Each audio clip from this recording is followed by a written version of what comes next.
Hi everybody, this is the baseball head, the amazing, spectacular, terrific, the great one, the people's champion, your host, and welcome back to the baseball head. Hope you like this video and hit that subscribe button. So we're going to talk about the power rankings again for this week for Major League Baseball, and we had some shifting, and really the three best records are the top three teams. It's from CBSSports.com, and of course before we begin this video, hit that subscribe button and let me know what you think about the video. MLB Power Rankings, Cubs, Tigers out to prove that the Central Divisions aren't to be forgotten. Okay. I'll say. I'm just going to go through the teams. I don't care what this guy has to write. I'm more interested in his list than I am anything else. I don't care about this nonsense. Okay, number one. The San Diego Padres at 16-7. The Padres are 12-1 at home, but just 4-5 on the road. And I would mention, oh my God, did you see that collision with Horizon and the second baseman on Sunday Night Baseball? Oh my God, it concussed that poor guy. He got his bell rung. You talk about getting your bell rung. Oh my God. You thought that guy was like, paralyzed the way they took him off the field. But boy, oh boy, that was some collision. Scary collision. He basically put his arm up and Horizon didn't know what to do. Just knocked him, just knocked him cold, That is bell rung. But they're number one on the list for now. Number two, the Los Angeles Dodgers. Quality week at the office of the champs. Taking care of business against an awful team. Then winning the World Series against the good one. Number three, the New York Mets are now 11-5 against teams under 500. Does that matter? Probably not. They're playing good baseball against everyone. They're also 4-2 against teams over 500, and they're playing the Phillies. It's probably the best team they've played so far is the Phillies right now. Phillies got a lot of firepower. The thing about the Mets, folks, is the pitching has been so good. The pitching lab is doing such a great job with these guys, maximizing their talent and eliminating pitches, highlighting pitches, when to throw them, when not to throw them. It's an unbelievable job. Number four, the Chicago Cubs. You know my sports rule? And what other walk of life would you punch something out of this? But they're number four in this list. It doesn't matter. Number five, the New York Yankees. That was a 6-1 week for the Bronx Bombers. They didn't play a lot of great teams last week, did they? No, they didn't. They're 14-10. 14-9. They're a little streaky, the Yankees. They're still very much the same group. At number six, the Philadelphia Phillies. Now, I watched the Phillies last night, and they made it pretty clear to me in the broadcast that the Phillies, they have terrific starting pitching. Aaron Nola pitched his guts out last night on Monday. Pitched his guts out, folks. Did everything he could to help his team win that game. But that bullpen is terrible. They can hit. They got big time firepower in that lineup. But unless Dave Dombrowski does something about that bullpen, they're not even going to win the division. Okay. At number seven, and a surprise, the Giants. Can't believe this. The Giants are 15-8. Crazy. Just crazy. Number eight, the Detroit Tigers, who might have the worst broadcast booth in baseball. Not that they say anything bad, but they're just boring. I've seen enough of their broadcast over the last 10 years that they're probably the worst broadcast in baseball. They're the worst broadcast. They really are. They're doing this with Riley Green hitting 226. An easy assumption he starts hitting sooner rather than later. I mean, that offense it's okay. The pitching's good. That's what carries the Tigers, but their broadcast sucks. And at number 9, the Texas Rangers at 13-9. Isn't that interesting? At number 10, the Diamondbacks at 13-9. Okay. At number 11, the Milwaukee Brewers. The Milwaukee Brewers at 12-11. This will get the juices flowing for the fans in attendance. All right, that's stupid. The way they write, the guy writes this.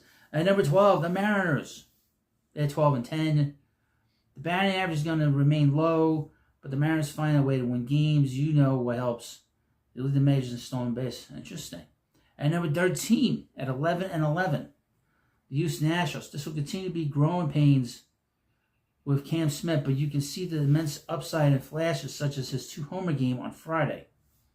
At number 14, does George Springer have one last season in him? He's currently hitting .345. I have a question. If the Blue Jays are struggling really bad, are they gonna trade Dante Bichette's kid, Bo Bichette? If they're in last place behind all these teams? How about his number 15? How about the Trevor Story Renaissance? He's hitting 318, 5 homers, and 14 RBIs through 22 games. He had 5 homers, and 24 and 6. Oh, he's healthy now. And the Red Sox are 13-11. Keep an eye on the Red Sox. They're gonna be better. They'll win 80 games. Number 16, the Guardians. It's 13-9. The Reds. Remember when the Reds were shut out 3 games in a row to start April? Remember when they were 2-6? They scored 24 runs on Sunday. They moved to 500 on the year. They absolutely destroyed the Orioles Sunday. I have a relative who's a big Orioles fan. He just had his poor heart broken. He just completely wrecked the Orioles on Sunday. Easter Sunday.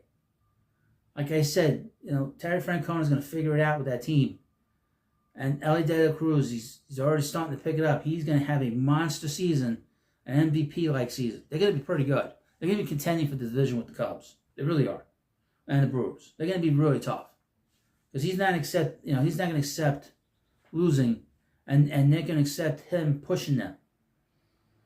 And they're now 11-12, and they moved up 2 slots on this list. At number 18, the scum-sucking Braves. I see Spencer Strider got hurt again. That's all I have to say about that. The Anaheim Angels. Los Angeles Angels, the California Angels, whatever the hell they call themselves, are 11-10. It's April. Wait till we get to May and June. And number 20, the Rays, 9-13. 21, the Orioles. What an unmitigated disaster, 9-12. Holy shit. GM Mike Elias should be fired. The writer says, I'm dead serious. He forced the fans to go 3 of the worst seasons in franchise history. They were all worse than the year the O's started 0-21. They couldn't build better organizational pitching depth than this. It's malpractice.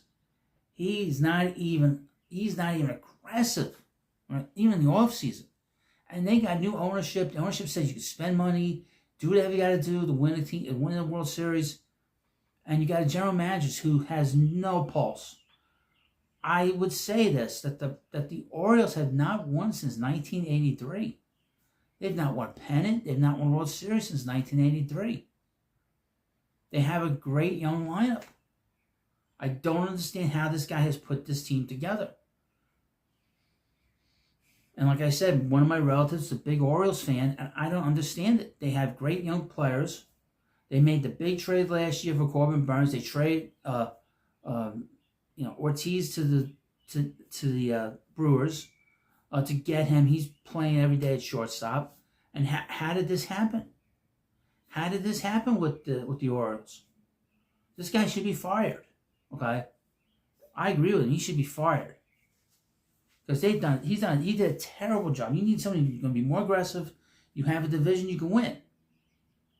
He doesn't bring in players that can help the clubhouse. There were plenty of players of the last 2 off seasons that could help that club, and he didn't do it. Justin Turner would have been perfect for that team. Tommy Pham would have been perfect for that team. You need a guy in the clubhouse that is not great, but he's a winning player, and he didn't do that.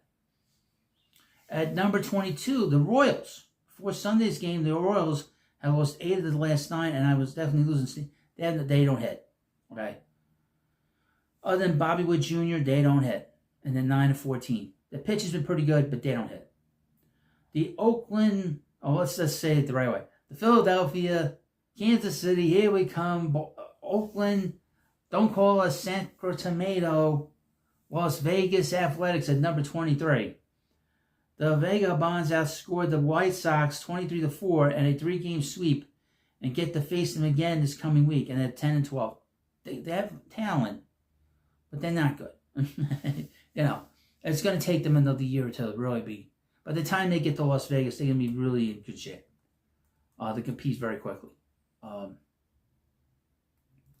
I did not think they were horrible when the Mets played them. Last year, I thought they were terrible when they hit. The year before, I thought they were even worse than that. At number 24, the Cardinals. They've now lost 4 straight games to fall 4 games under 500. Wow. This is not a good team. The Cardinals, they don't have any power. They can hit, but they don't have any power. And Nolan Arenado's past his prime. And the Mets swept them in 4 games. The first time the Mets swept the Cardinals in a 4-game series since 1986. You know, and this is not a good team. And they're 9-14. I could see them finishing last. I really could. Or at least close to last. Number 25, the Marlins at 10-12. They actually had a better record than the Cardinals. At number 26, the Pittsburgh Pirates at 8-15. They aren't terrible at home, sitting 6-7 after a 3-4 week. The problem is the Bucks are 2-8 on the road. Now head to LA for 3 apiece against the Angels and the Dodgers. Oh boy, it's another general manager ownership. Well, that's ownership. Ownership. You have some great young pitching. Put some good players around it. Stop signing an old, decrepit, no disrespect, Andrew McCutchen. You're not going to win. You know, that's going to be a big waste. And in about 2 years, he'll be traded. He'll be traded to a big team like the Mets or the Yankees or the Red Sox or the Dodgers. He's not going to finish his career. He'll play 3 years there. And once he hits, this is Paul Skeens, once he hits free agency and arbitration, he's going to be gone. Just like Garrett Cole got traded. You know. And number 27, the Nationals. We'll see how they are this week. The Mets are going to be playing them this weekend. Coming up. The 9-13. Let's not forget how to get out James Wood. Number 28, the Twins. They're terrible. I know the Mets lost 2 out of 3, but they're terrible. And it's 7-15. The White Sox, the worst team in the American League. 5-17. Oh, not so bad as they normally are. And last, but certainly least, at number 30, the Colorado Rockies. What has happened with Chris Bryant is relatively sad. He's a good dude by all counts, including the handful of conversations the writers had. He's known as a hard worker. He has a good attitude. Just always hurt. Rough situation. Huh? This is what happens when guys sign, and they sign with teams that aren't good. There's always bad luck that follows them. He should have signed with a good team. But, you know, he was on a good team. They moved him. He's on a World Series team, but he's done. I mean, I hate to say it, but his career's probably done. You know, maybe we'll have 1 year down the line that's good, but this is going to turn out to be one of the worst contracts the Rockies. It makes no sense. That contract at the time made no sense, and it still doesn't make any sense. Not my problem, the Rockies' problem, as you know. It's not my problem, it's your problem. Well, thank you for watching this video. Of course, please subscribe to the Baseball Head 2. I'll see you later.